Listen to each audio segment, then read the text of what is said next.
This is a review of the Hantek DSO5000B series. This one happens to be a 5062B, which is a 60 megahertz scope, although this one's been hacked up to the 5202B, which is a 200 megahertz scope, although I haven't changed anything myself. But anyway, this is a good indication of the entire line, and so all the models are more or less identical except for firmware and maybe a few little bits in the front end for the higher megahertz scopes. The first thing I noticed about this scope after getting it is, compared to the O1, which was my last scope, is how kind of crappy the build quality of the outside of the box is. I mean, it's not crappy to the extent that buttons are falling off or anything, but it looks a little bit cheap. It just has that it almost looks like a child's toy, like an old Speak and Spell or something. You know, the molding of the plastic is not of the highest quality. The cutouts, the buttons look a little cheap. For example, let me do a zoom in on some of these cutouts in the front panel, and you'll see what I mean. I'm not sure this is going to be picked up by my camera in its closest zoom setting, but for example, the places where they've cut out the front panel little bezel, the little pad that sticks on that has the various legends on it in English, you can see there it's rough in spots. It's almost like as if someone did it by hand manually with an X-Acto knife or something and left little furrows on some of the edges. There's another little indication of what I was talking about. You see right along that edge there, it's a little bit scraped or chamfered in a way that shouldn't happen when these little plastic bezels that are stuck on here are punched out by machines.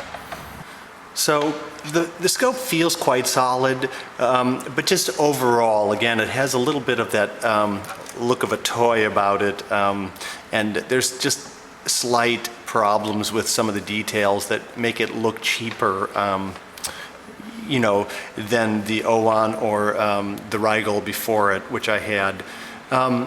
So I would say ranking those three, the Rigol DS1052E or the O1 SDS7102 or the Hantek DSO5000B series line, this is the worst looking from the outside. It's the clunkiest, chunkiest looking, and it looks overall the most like a toy. The second in line was the Rigol. It looks a bit better than this. The details are finished well, so it doesn't look quite as cheap. But of all three, the O1 looks by far the best, and it looks like a professional Western product, not like a Chinese product like the other two. And so in terms of the outside look and the overall quality of the buttons and design, the prize goes to the O1 without a doubt. Please note that during this review I haven't removed the plastic protection from the screen, so it's going to be a little bit glossy or shiny from time to time. After having used the Hantek now for a few days, I think I can report reliably on what I think its strengths and weaknesses are, especially in comparison to the other two scopes I've been talking about. Aside from the normal things you expect a scope of this bandwidth and sampling speed and price to do, I want to talk a little bit about the things that I find nice about it, and also the things which I find annoying or a disappointment. First off, we'll do the good news. The firmware of the Hantek, to me anyway, appears to be the most powerful of the three scopes. But probably the nicest feature of the Hantek, or the biggest selling point as far as I'm concerned, is that when using low memory and at certain time-based settings, you have a very fast waveform update rate. You can see with certain signals and in certain settings that it's displaying more, it's bringing more waveforms to the screen than the Rigol does, and certainly a lot more than the O1 does. Perhaps the feature I like best about the Hantek is the dual window, the zoom mode. If you enter that mode, you'll see that, as is typical in scopes like this, you have the entire waveform up at the top, and you have a zoomed in portion below here, which is between the two red bars there. You'll see as I turn the horizontal control, I'll magnify or shrink the zoom here. So let's, for example, we can zoom in on a portion just on the rise of the square wave there. The other thing it allows you to do, it allows you to, which is kind of unique in this scope and tends to be features you find in more expensive scopes, is it allows you to, first of all, let's move forward a little bit. It allows you to drop marks. So if I click here, you'll see a little triangle appear there and there. So I've marked the waveform at that area. Let's move forward a little more. Let's say, let's drop a mark at that falling edge there. So then we've got another triangle appearing up above, and so forth. The other thing, and then of course, obviously you can jump, using the arrow keys, you can jump forward and back to those marks once you've made them. And the other cool thing is it allows you to auto scroll through your captured waveform. So if I press the play stop button, you'll see now the little window at the top starts to scroll left to right, and the waveform, I can examine the waveform here without having to twiddle the knob myself and look at it. So this is a really cool, these are real cool features of the Hantek and well implemented on this. The Hantek makes the best use of screen icons and colors of the three scopes. They basically give you an indication around the screen border of pretty much every setting there is, and they do it in a fairly clever way with easy to read icons. Also, obviously, they allow you to change the color of the GUI, which is very important since some people hate blue, some people hate black, whatever. Another thing that's really great on the Hantek, much better than the OWON or the Rigol, is the way they do the measurements. When you call up measure, you get a side menu which pops up. So first of all, you're not using any of the critical vertical space of the screen like the Rigol uses, because obviously when you have two channels, that's at a premium. Also, they use a nice big font, so for someone with fairly poor eyesight like me, it's easily legible from quite a distance away, so I really like this. Plus, of course, they give you 8, which I believe is the minimum that any scope with 2 channels should give you. So that's very nice. The Hantek also has nice settings for the display. It allows you to set persistency in a number of different settings. So you've got 0.2 seconds, 0.4, 0.8, 1, 2, 4, 8 seconds, and infinity. They also allow you to change the refresh rate of the display, which is kind of nice. It gives you an auto refresh rate of 30 or 40 or 50 frames per second. This is nice, but again, it's not quite as useful as it may seem, because when you change those refresh rates, you have no idea what you're doing to the waveform capture rate. It would be much better to be able to manually set what you want your waveform capture rate to be within certain parameters, or at least, at the very least, to see what effect it has when you change from 30, 40, or 50 frames per second to the waveform capture rate, since you need to know as the user what the correlation is between increasing the refresh rate and losing extra waveform captures.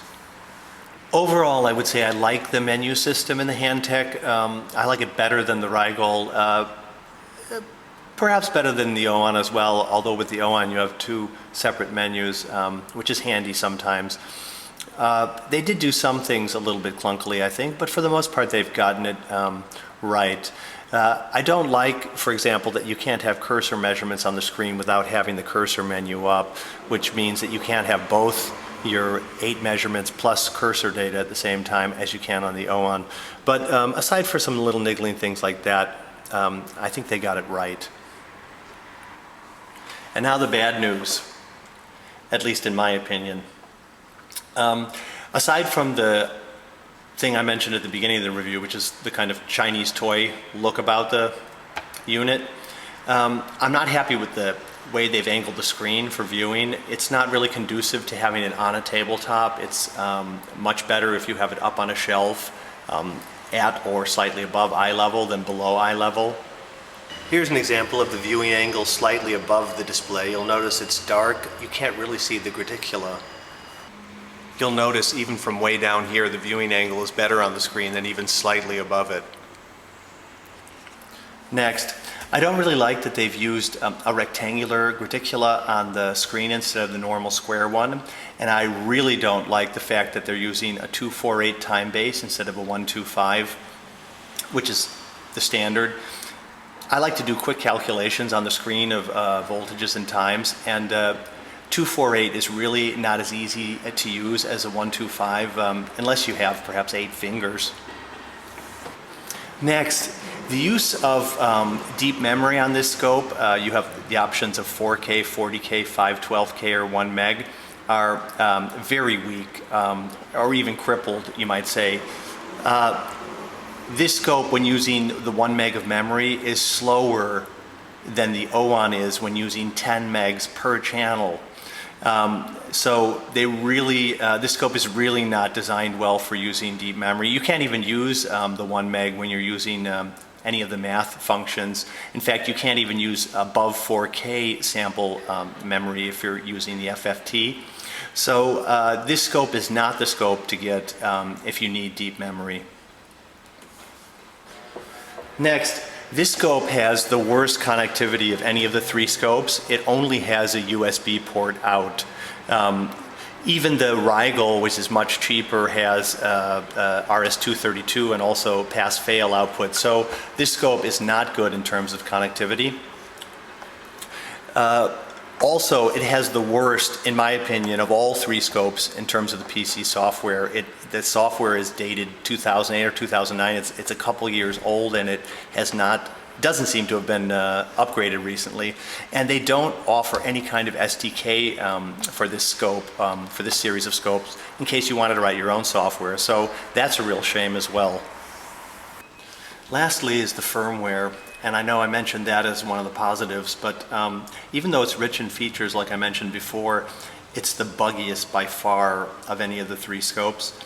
In the first day that I had the Hantek, it hung 2 or 3 times, and after 1 month of use of the Rigel, I'd maybe gotten it to hang 3 times, and with the OON, with about 3 weeks of use, it hung only once, and that was after about 2 weeks of use. So the Hantek, and now that I've used the Hantek several days, it's hung more than 10 times. So it's by far the buggiest. I mean, it's not a huge deal. Obviously, when it hangs, you just have to restart the scope again.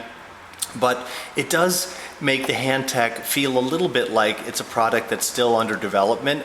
And that seems a little odd to me, considering that it's been out for at least a couple of years now. So I kind of think it should feel a little more mature and be a little less buggy at this point in time. So my recommendations would be the following in terms of these 3 scopes. If you just need a DSO for fairly simple work, and you don't have much money, and you need something that is usable at the cheapest possible price, I'd go with the Rigel, although the screen size for me is a bit of a problem with that, but it's a decent scope.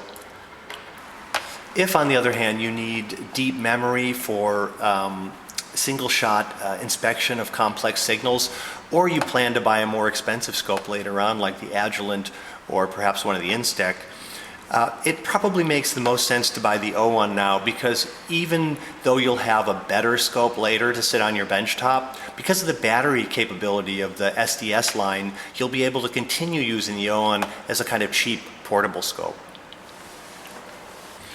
If you don't have much money to spend and you want to try to get the fastest waveform capture rate that you can for the money you have, in order to have more insight into signal behavior and increase the probability that your scope will quickly capture glitches and errors and jitter, whatnot, then the Hantek is probably the best thing to get if you can live with its faults that I mentioned.